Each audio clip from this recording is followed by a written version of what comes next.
I also thought I'd take a minute to speak about my thoughts on the 4th edition of Dungeons & Dragons, because I got started talking about that before it came out, and I said, let's wait and see what it's like. So I've waited, I've played a few games with a group, so I'm going to tell you what I think. And I'm going to need to flip through the book a little bit just to organize my thoughts, because I'm just talking about this kind of off the cuff. The first thing I think that a lot of people don't like are the inclusion of the there's two new races, I believe, called the Eladrin and the Dragonborn. The Eladrin are kind of they're gray elves. They're elves that live in a place called the Feywild, which is kind of not of this earth, and so they're kind of a different kind of elf. And then the Dragonborn are these gigantic lizard dragon type dudes, like bipedal dragons who have a breath weapon and stuff like that. A lot of people had a problem with that. They're like, oh man, that's not core D&D. That's different. And I agree, it's a lot different. It's hard to get used to, and it's going to be hard to justify this kind of thing in established campaign settings. Like, I have no idea if they're ever going to even try to do this with Forgotten Realms. I don't know. But I've managed to work them into my homebrew system, and I think it works rather well. If you can get over it, and I know some people can't, they work fine. And a lot of people have a problem with the breath weapon thing. They're like, no other race has that. Well, yeah, of course. But the thing is, if you want the breath weapon to be really effective, you have to spend feats on it. And if you want to spend feats beefing up your breath weapon, hey, power to you. It's other feats you could have spent elsewhere. It's balanced. And I think that's really the word that sums up Dungeons & Dragons, is balance. They've worked very hard to make every class, every race, as balanced as possible, so that no other class really outshines the other classes. They all have, for instance, the Ranger is really abusive in the sense that he's what's called a striker. Rangers and Rogues basically do a lot of damage to one guy, and a Ranger does that really well. I've already seen one player min-max the shit out of a Ranger who can do at most like 65 hit points in one round, and that's really badass at first level. Thing is, though, that basically uses everything he's got for the day. I think he has to use his daily power for that. But they all fill a role. So I mean, the Ranger does what he's supposed to do, which is do a lot of damage. The Wizard does what he's supposed to do, which is kind of distribute status effects to other people, do damage to a lot of creatures at once. He does they have the blast spells. Warlords, I think, are a little underbalanced. They do a lot of stuff where they manipulate the other creatures in the field. They can move other creatures against their will, and they can give attacks to other party members. They don't do a lot of fighting themselves. So what a Warlord would do is really, like, a Warlord has a power where he says, give another player another attack. So you'd be like, okay, Ranger, attack again, because you do a lot of damage. So there's not a lot of glory behind the Warlord, but in a big party, you want one, because he really distributes a lot of buffs around. The Warlord is like the buffer. Also, in that regard, balance is actually kind of a bad thing. And a lot of people complained about 3rd edition about a lot of classes being unbalanced. A lot of people complained in that's kind of a very common complaint in almost every RPG is balance. Some characters advance a lot faster than others. Rifts has no sense of balance. It's just crazy in Rifts. There's no balance at all. In AD&D, no, there wasn't really any balance. They were close, but I'll get back to that. But in 4th edition, every class is so balanced that they actually become all too similar. A lot of classes have the same kind of feel of abilities. Like they all have like a range strike. They all have a strike one person for a lot of damage attack. And in that sense, they all feel very similar.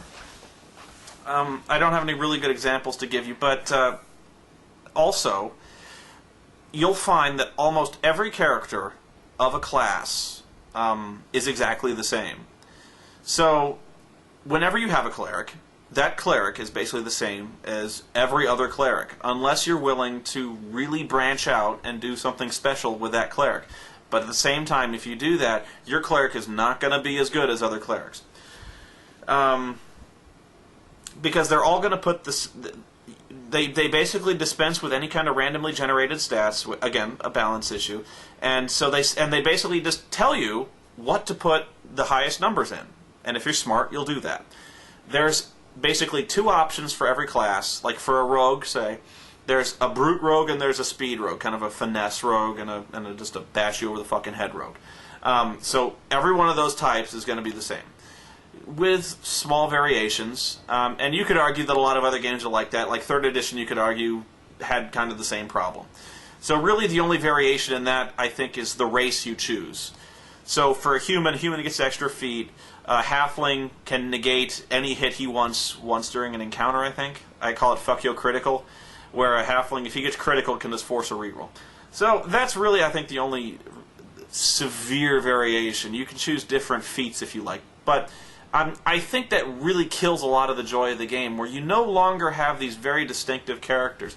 I think, especially with a D&D game, if you're not rolling stats, and this may put me in a minority, if you're not rolling, you don't have those kind of characters that have something exceptional about them. You don't have characters that have something very bad about them. That was part of the fun of AD&D, I think, was making a character with some great strengths and some potentially very severe weaknesses, and making them work and making that character memorable. In this regard, basically, when you open the book and say, I would like to play a ranger, you open the book and it basically just says, okay, here's your ranger. Copy this page, there you go. So for character generation, yeah, it's fast. It'll work. And, you know, it's actually a very good game. I think that there's a lot to the combat, and I think a lot of people are very down about the combat, saying they're calling it the chunky salsa syndrome, where like before a fighter could kill like say a first level fighter was pitted against goblins, that fighter could get through like maybe 5 or 6 goblins before it was kind of an equal fight. In this game, a fighter can take about, like, I think it was over 20. And they're calling that chunky salsa effect, where it's just ridiculous how much a fighter can hack through in one encounter before he's even challenged. And I kind of agree, and I disagree, and I'll tell you why. Yes, if you put a fighter in a room alone with goblin minions, he's going to sweep his way through them, because goblin minions have 1 hit point, 1, and basically if you hit them, you kill them. So a fighter, yeah, he's going to run roughshod through that entire room. However, if you have a balanced encounter, that goblin swarm will usually have a leader, and that leader can bestow bonuses and a lot of stuff to that same room of minions and make them a lot tougher than they would be otherwise. All of a sudden, a room full of 21 hit point goblins can become really fearsome with a good leader behind them. So anytime a DM is going to organize that kind of encounter, if he puts a leader behind them, it becomes something much more close. It's going to be much more dramatic. So there is a lot to the combat. There is a lot in the ways of tactics. You're going to need miniatures, you're going to need maps. Terrain and good strategy is going to be key to this game. And I think it's much deeper than it is in any other game, any other D&D game. There's a lot of depth to that, and I think you'd be surprised if you played through it, how much there really is to it. One thing I really don't like is when it comes to... they've really streamlined a lot to keep the game moving. In the sense that, like, skills have been stripped. There's like 13 skills now. In some regards, that's good, and in some, it's really bad. Like Thievery, I applaud the decision to kind of combine Thievery into one skill. However, an AD&D old school fan will have a problem with that, because a very fun part of the original D&D game was having those percentiles in every different skill. So you could customize if your thief was really good in one skill and not so good at another. Your race played into it. A halfling would have a much easier time doing other things than doing something else, like climbing walls. A smaller character might have a really easy time doing that. Other races might have a better time picking locks than others. A lot of that complexity is gone. You're just rolling a d20, and your thievery roll goes. It's much faster. There's a lot less arguing when it comes to what skill applies to what. But again, it's probably too simplified for a guy like me. Also, equipment. Equipment is basically a joke now. You're given 100 gold pieces, and you can basically buy anything you want. So, for instance, a fighter. No, not a fighter. A fighter can't use plate mail anymore, but a paladin is like the only race that can, only class that can use plate mail. You can start the game with full plate.